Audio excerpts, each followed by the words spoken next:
The macabre history of the Halstead. She raised 12 kids with no birth certificates or photos. Autumn of 1974 in rural Pennsylvania carried the weight of a nation still reeling from Watergate, oil embargoes, and a growing distrust of government institutions.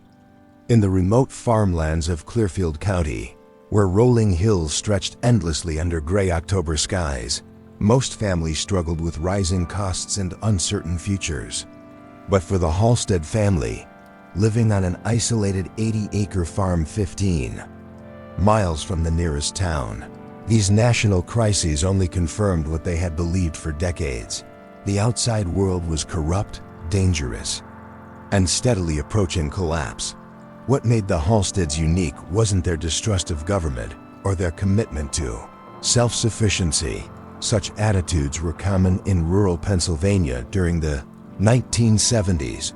What set them apart was their systematic and deliberate erasure of their own existence from all official records, and their raising of 12 children who, according to every government database and public record, had never been born. The discovery of the Halstead family's secret came about through a bureaucratic accident that would have been impossible in any era before or since.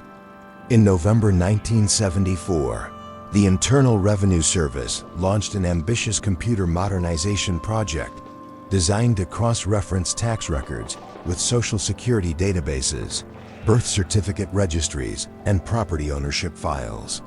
The goal was to identify tax evasion and ensure that all American citizens were properly accounted for in the expanding federal bureaucracy. When IRS investigator Margaret Chen ran the preliminary data analysis for Clearfield County, her computer program flagged an anomaly that initially appeared to be a simple data processing error. Property tax records showed that Josiah and Ruth Halstead had owned the same farm since 1952 and had filed tax returns every year for over 2 decades. But when the computer attempted to cross-reference their information with other federal databases, it found nothing. No social security numbers, no birth certificates, no marriage license, no military service records, no school enrollment data for any children. According to the federal government's increasingly sophisticated record-keeping systems, Josiah and Ruth Halstead didn't exist. Chun's initial assumption was that the Halsteads represented a clerical error, perhaps immigrants who had failed to properly register with various agencies, or elderly farmers who had simply slipped through bureaucratic cracks during the transition from paper to computerized record-keeping. Such gaps were common in rural areas where interactions with federal agencies had historically been minimal. But when Chun dug deeper into the available records, she discovered something far more troubling. The Halstead property taxes had been paid in cash every year, delivered in person to the county courthouse by Josiah Halstead himself. Local clerks remembered him as a quiet, polite man who arrived precisely on the due date, paid his taxes with crisp bills, and left without engaging in conversation or providing any information beyond what was legally required. More disturbing was the pattern Chun discovered when she examined 20 years of these transactions. Josiah Halstead had never aged. Courthouse employees who had been working for decades described him as appearing exactly the same in 1974 as he had in 1954.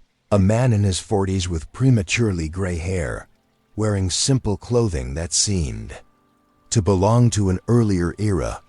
Either Josiah Halstead possessed remarkable genes for aging gracefully, or something more complex was happening on that remote Pennsylvania farm.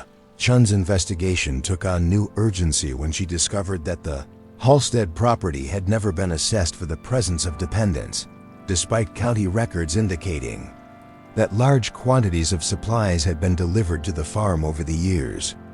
Local merchants remembered regular orders for children's clothing, educational materials, medical supplies, and food quantities that suggested a much larger household than 2 adults.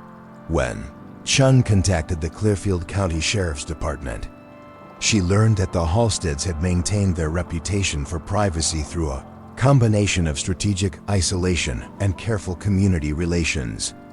They ordered supplies through intermediaries, maintained minimal contact with neighbors, and had never been the subject of any law enforcement investigation or social services inquiry. Sheriff Robert McKenna, who had served Clearfield County for over 15 years, admitted that he had driven past the Halstead property countless times, but had never seen evidence of children or family activity. The farmhouse appeared well maintained. The fields showed signs of agricultural activity, and occasional smoke from the chimney indicated habitation, but the property seemed to exist in a bubble of perpetual quiet. On December 3, 1974, Chun accompanied Sheriff McKenna on what was intended to be a routine welfare check to resolve the bureaucratic discrepancy. What they discovered would challenge everything they thought they understood about family privacy, child welfare, and the ability of people to exist outside the increasingly comprehensive surveillance of modern American society. The Halstead farmhouse stood at the end of a long dirt road that wound through dense woods before opening onto carefully maintained fields. The structure itself appeared to have been built in the early 1900s, but had been meticulously preserved and updated. Solar panels, unusual for the time period, had been discreetly installed on the south-facing roof. A windmill provided additional power generation. Multiple gardens showed evidence of sophisticated agricultural knowledge, with root cellars and greenhouses that suggested year-round food production. But most striking was the complete absence of any evidence that children lived on the property. No toys in the yard, no swing sets or playground equipment, no bicycles or sports equipment, no children's clothing hanging on the laundry line. The farmhouse appeared to be inhabited by exactly 2 adults who maintained a lifestyle of careful self-sufficiency. Josiah Halstead answered Chun and McKenna's knock with the calm demeanor of someone who had been expecting their visit for years. He appeared to be in his mid-40s, exactly as courthouse employees had described him, with prematurely gray hair and clothing that seemed hand-sewn from simple, durable materials. His wife Ruth appeared to be approximately the same age, with similar clothing and the composed bearing of someone accustomed to unexpected visitors. When Chun explained the purpose of their visit, to resolve discrepancies in federal records, Josiah's response revealed the sophisticated legal knowledge that had allowed the family to maintain their anonymity for decades. He acknowledged that he and his wife had chosen to minimize their interactions with government agencies, but insisted that they had violated no laws and had fulfilled all their legal obligations as property owners and taxpayers. When asked about children, Josiah's response was carefully worded but deeply unsettling. He acknowledged that children lived on the property, but explained that they were being educated privately and had no need for government documentation or services.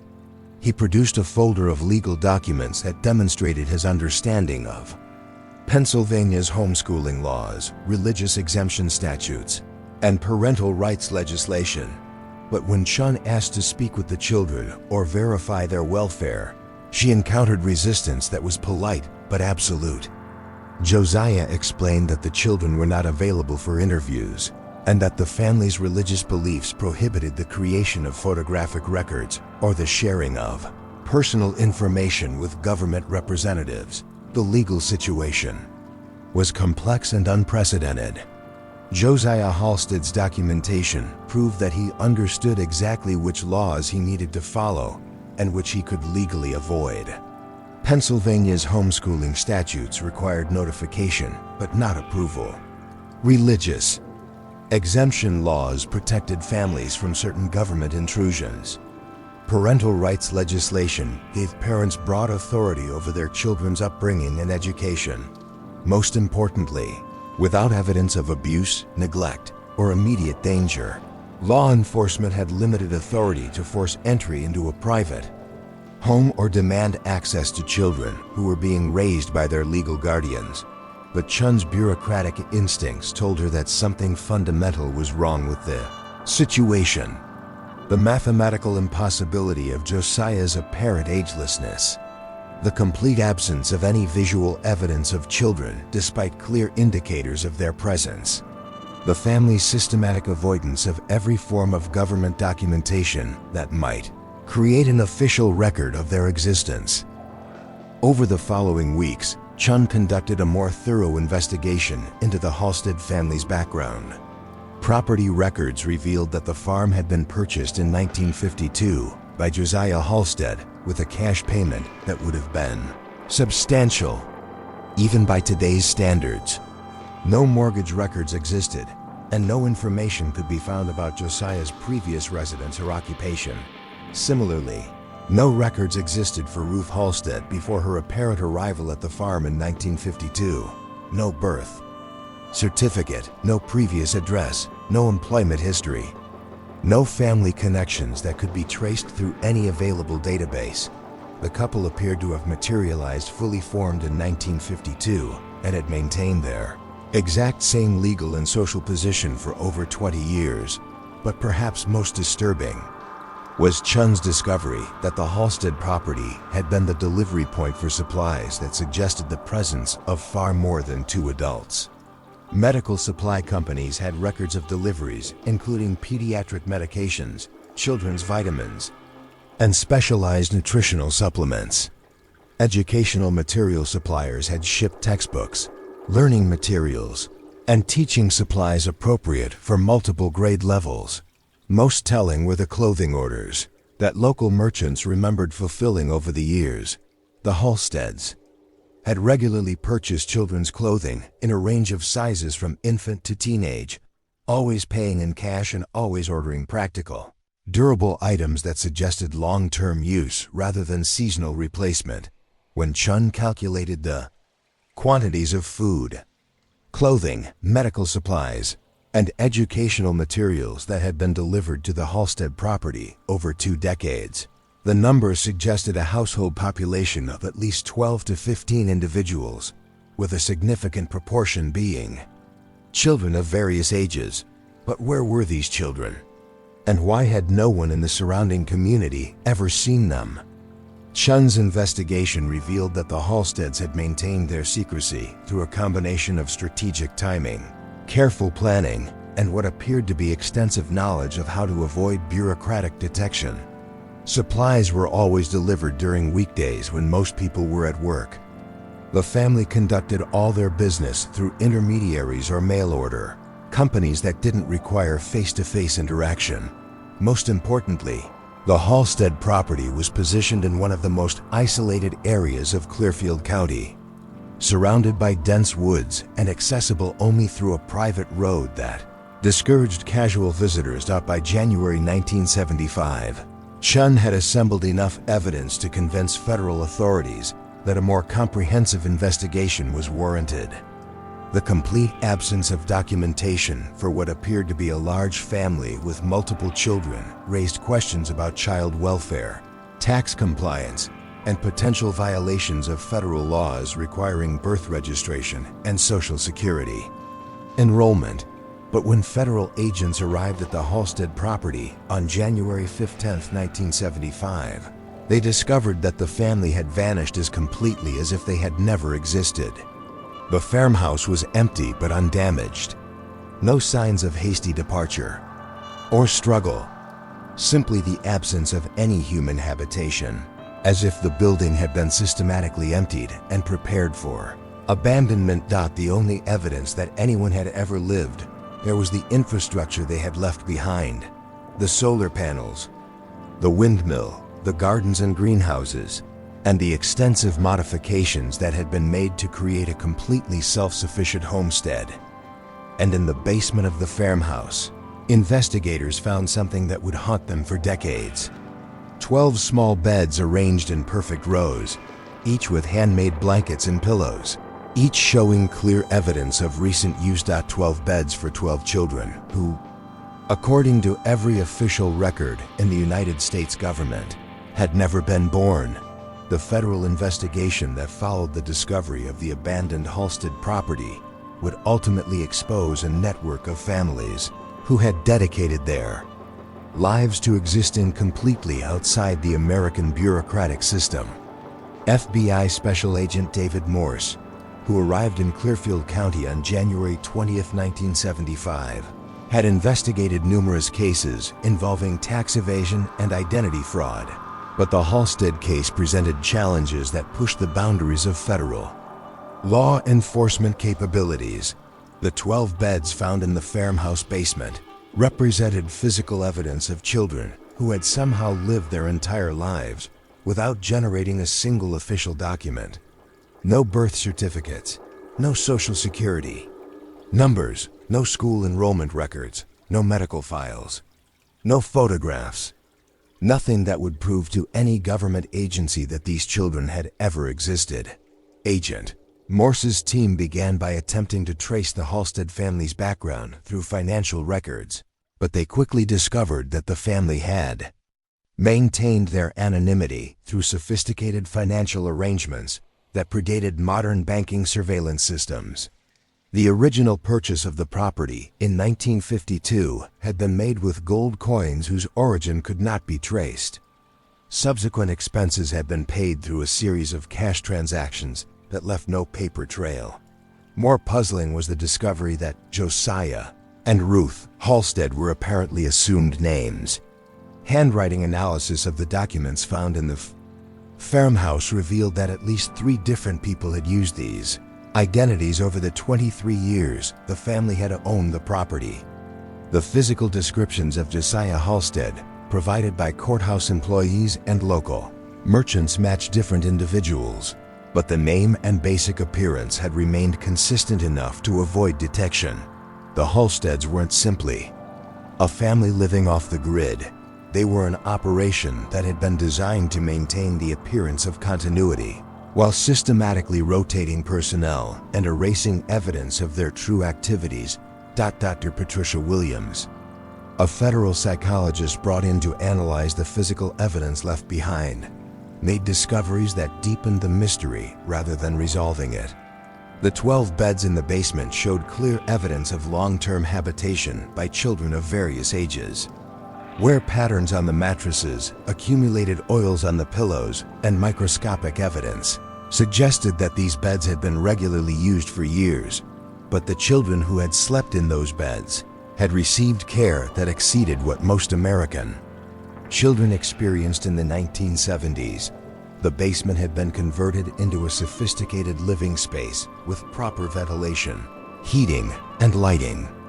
Educational materials found throughout the area suggested that the children had received advanced instruction in mathematics, sciences, literature, and practical skills. Most remarkably, medical supplies found in the house included prescription medications and specialized treatments that indicated the children had received regular professional health care despite having no official medical records.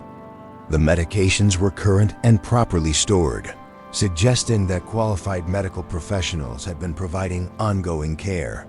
Agent Morse's investigation revealed that the Halstead operation had been supported by a network of professionals who shared their commitment to avoiding government documentation and surveillance. Local merchants remembered transactions with individuals who paid cash for large quantities of supplies, but who seemed to rotate through different identities over time. A pattern emerged of families and individuals throughout rural Pennsylvania who had chosen to minimize their interactions with federal agencies during the post-World War II period, when government record-keeping was becoming increasingly comprehensive. Some were motivated by religious beliefs that viewed government registration as contrary to their faith. Others were political extremists who believed that federal documentation represented the first step toward totalitarian control.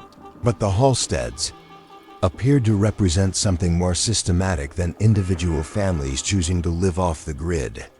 Financial analysis revealed connections to similar operations in at least 6 other states, all involving property purchases made with untraceable gold coins, all maintaining the same patterns of cash transactions and anonymity.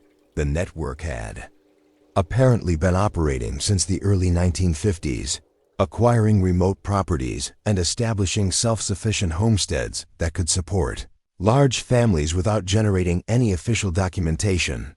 Children were born at home with the assistance of midwives who shared the network's commitment to avoiding government registration. Education was provided privately using materials that emphasized practical skills and self-sufficiency. But perhaps most disturbing was the discovery that the network had been deliberately acquiring children from outside sources to supplement their biological families. Investigation revealed connections to adoption agencies, religious organizations, and social service providers who had placed children with families that promised to provide good homes, but who had actually been delivering them to the network. Dr. Williams's analysis of the evidence suggested that the 12 children who had lived in the Halstead basement were likely a combination of biological offspring and acquired children who had been systematically conditioned to accept their invisible existence. Educational materials found in the house emphasized themes of self-reliance, distrust of government, and the importance of maintaining secrecy about their living arrangements. The children had been taught that their anonymity was protection rather than imprisonment, that they were being preserved from a corrupt system that sought to control and exploit American families. They had been conditioned to view their lack of official documentation as freedom rather than disadvantage. Agent Morson's team eventually identified other properties connected to the network through analysis of the financial records and supply delivery patterns. Federal raids conducted in February 1975 uncovered abandoned homesteads in Montana, Idaho, North Carolina, and Oregon, all showing evidence of similar operations that had housed multiple families with undocumented children. But in every case, the properties had been abandoned just days or weeks before federal authorities arrived. The network had apparently maintained sophisticated early warning systems that allowed them to evacuate their facilities when they detected government interest. The only evidence left behind was the infrastructure they had built, sophisticated homesteads designed for complete self-sufficiency, educational facilities equipped for teaching multiple children, and medical facilities capable of providing professional health care without official documentation. And everywhere, investigators found evidence of children who had lived their entire lives without generating any proof that they had ever existed. Federal authorities estimated that the network had successfully maintained the invisibility of between 200 and 300 children over the 25 years it had been operating. Some of these children would now be adults, living somewhere in American society, with identities that had been carefully constructed to allow them to participate in normal life while maintaining their connection to the network. But the majority had simply vanished along with the adults who had raised them, disappearing into a shadow society that existed parallel to mainstream America. The Halstead case raised fundamental questions about the relationship between individual privacy and government oversight that continue to resonate today. The network had demonstrated that it was possible, even in the 1970s, for large numbers of people to exist completely outside official documentation if they were willing to sacrifice normal participation in American society. The children who had been raised in this system had received education, healthcare, and family structure that in many ways exceeded what was available to documented children in mainstream society. But they had also been denied the fundamental right to legal identity and the ability to make their own choices about their future. Participation in the world beyond their hidden communities. Dr. Williams's final report concluded that the network represented a form of child welfare that was simultaneously protective and exploitative. The children had been shielded from many of the dangers and corruptions of 1970s American society, but they had also been systematically prevented from developing the legal identity necessary to function as independent adults. Most troubling was the realization that the network's disappearance in 1975 didn't necessarily mean its termination. The sophisticated planning and financial resources that had allowed them to operate undetected for decades suggested they had the capability to relocate and resume their activities in different areas under different identities. Federal authorities launched a nationwide investigation that continued for years, but they never succeeded in locating the network's new operations or identifying the current whereabouts of the missing children. The families had simply melted back into the vast anonymity of rural America, carrying with them the knowledge and resources necessary to maintain their invisible existence. The case files remain open today, though active investigations ceased. In the 1980s, occasionally, federal authorities receive reports of similar operations in remote areas of the United States. But the network's sophisticated understanding of how to avoid detection has made them virtually impossible to trace. The 12 beds found in the Halstead basement serve as a reminder that America's commitment to individual privacy is limited. Government oversight can create spaces where children can be raised entirely outside the systems designed to protect them. The network had exploited these spaces not necessarily to harm children, but to create an alternative form of childhood that served their own ideological purposes rather than the children's autonomous development. That the macabre history of the Halsteads ultimately revealed that the most effective forms of child exploitation might not involve obvious abuse or neglect, but rather the systematic denial of legal identity and autonomous choice. The children who lived in that basement had been given education, healthcare, and family structure, but they had been denied the fundamental right to exist as recognized members of society. Their story serves as a warning that the protection of children requires not only vigilance against obvious predators, but also attention to those who would steal childhood itself by denying children the legal identity necessary to eventually choose their own path in life. Somewhere in America, those 12 children are now adults in their 50s and 60s. Some may have successfully integrated into mainstream society with carefully constructed identities. Others may still be living in hidden communities that continue the network's mission of existing outside official documentation. But all of them carry the burden of having been raised as invisible people in a society that increasingly requires documentation for basic participation in economic and social life. They are living evidence that it is possible to erase people from official existence, and that the line between protection and exploitation can be far thinner than we would like to believe. The Halstead property was eventually sold at auction and converted into a conventional farm. The basement where 12 children once slept has been converted into storage space.